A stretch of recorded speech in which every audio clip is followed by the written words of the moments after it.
আসসালামু আলাইকুম। Welcome to chemistry high school. এখানে বন্ডিংয়ের গল্প হলো একদম প্রেমের মতো, কিছু টক্সিক, কিছু মিউচুয়াল, কিছু পার্টি মুড।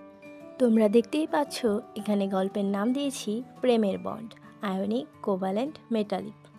সোডিয়াম ছিল একটা চিল ছেলে। সোডিয়ামের কাছে একটা এক্সট্রা ইলেকট্রন ছিল, যেটা সে ক্লোরিনকে বলল তুমি নিও। ক্লোরিন বলল তুমি দিলেই আমি কমপ্লিট।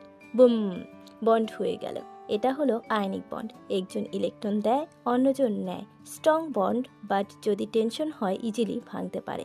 তাও সলিড ফর্মে স্ট্রং থাকে, জাস্ট লাইক লং ডিস্টেন্স কাপল। হাইড্রোজেন চায় একটা ব্যালেন্সড রিলেশন। হাইড্রোজেনদের বলে চলো আমরা এক একটা করে ইলেকট্রন শেয়ার করি। হাইড্রোজেনরাও অ্যাগ্রি করে, সবাই মিলে একটা সুন্দর স্টেবল বন্ড। এটা হলো covalent bond. No giving, no taking, শুধু শেয়ারিং। পিসফুল, ব্যালেন্সড আর একদম রিলিয়াবল প্রেম। মেটালগুলো হলো পার্টি লাভার। সবার ইলেকট্রন একটা ফ্রি ক্লাউডে মুভ করে। সবাই বন্ড করে সবার সাথে, নো জেলাসলি। এই হলো metallic bond, free electron sea, যেখানে মেটালগুলো শাইনি, ফ্লেক্সিবল আর ইলেকট্রিসিটি কন্ডাক্ট করতে পারে। এটা হলো ওপেন রিলেশনশিপের রক ব্যান্ড।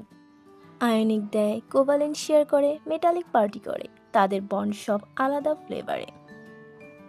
তোমার বন্ড কোনটা? Selfless lover ionic, sharing caring covalent, party person metallic? Comment করো নিচে।